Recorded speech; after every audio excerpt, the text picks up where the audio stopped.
Welcome back to special edition. చంద్రబాబును manage బాబుగా అభివర్ణించారు షర్మిల.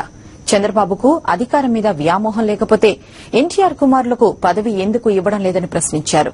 పశ్చిమ గోదావరి జిల్లా భీమవరంలోని నెహ్రూ చౌక్ లో ప్రసంగించిన షర్మిల చంద్రబాబు నీచ రాజకీయాలను కడిగి పారేశారు.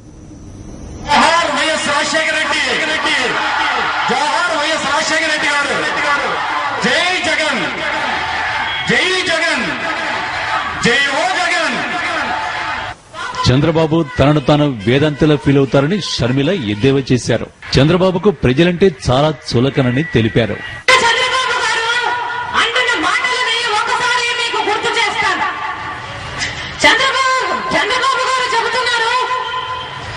నాకు ముఖ్యమంత్రి కావాలన్న కోరిక లేదు, నాకు స్వార్థము అంతకంటే లేదు, నాకు పదవి వ్యామోహము లేదు. నేను లోక కళ్యాణానికి పనిచేస్తున్నాను, నేను ధర్మ పోరాటం చేస్తున్నాను, నేను అవినీతి మీద పోరాటం చేస్తున్నాను, నాకు ప్రజాసేవే ముఖ్యం.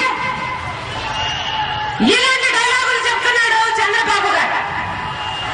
నిజంగానే చంద్రబాబు గారికి ముఖ్యమంత్రి కావాలని కోరిక లేకపోతే, పదవీకాంక్ష లేకపోతే ఎన్టీఆర్ గారిని అంత నీచంగా వెన్నుపోటు పొడిచి ఆయన కుర్చీని ఆయన అధికారాన్ని లాగేసుకునేవాడా అని అడుగుతున్నాం. కానీ ఎన్టీఆర్ గారిని అధికారంలో నుంచి దించేశాడు. ఈయనకు నిజంగానే ముఖ్యమంత్రి కావాలని కోరిక లేకపోతే ఎన్టీఆర్ గారికి అంతమంది కొడుకులుంటే ఏ ఒక్క కొడుకును తీసుకొచ్చి ముఖ్యమంత్రి కుర్చీలో కూర్చోబెట్టకుండా అందరినీ పక్కకు తోసేసి చంద్రబాబు గారు ముఖ్యమంత్రి కుర్చీలో కూర్చున్నారంటే ఈయనకు స్వార్థం లేదు, ముఖ్యమంత్రి పదవి అంటే ఆశ లేదు అంటే చిన్నపిల్లలు కూడా నవ్వుతారు. ఈయన గారికి ప్రజాసేవే ముఖ్యమైతే ముఖ్యమంత్రిగా ఉన్న 9 సంవత్సరాలు ప్రజాసేవ చేయకుండా కళ్ళు తెరుచుకుని నిద్రపోయి ఇప్పుడు ఇలాంటి మాటలు మాట్లాడు. ఒక సామెత గుర్తొస్తుంది, వినేవాడు వెర్రివాడైతే చెప్పేవాడు వేదాంతి అట. చంద్రబాబు గారి దృష్టిలో వినే వాళ్ళము మనమంతా వెర్రివాళ్ళమని, మనమంతా గొర్రెలమని, ఆయన ఏది చెప్తే అది మనం తలాడించి వింటామని నమ్ముతామని ఆయన అభిప్రాయం.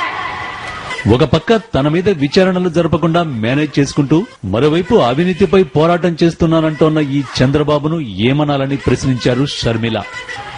కరెంటు ఛార్జీలు పెంచారు అని కాదు చంద్రబాబు గారి పోరాటం.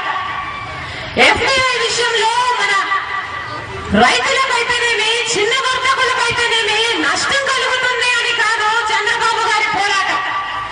నిస్సిగ్గుగా ప్రజలు చూస్తున్నారు అన్న ఆలోచన కూడా లేకుండా ఆయన మీద ఐఎన్జిఎంఆర్ లాంటి కేసులలో విచారణ జరగకుండా ఉండడానికి చీకట్లనే చిదంబరం గారిని కలిసి మేనేజ్ చేసుకుంటూ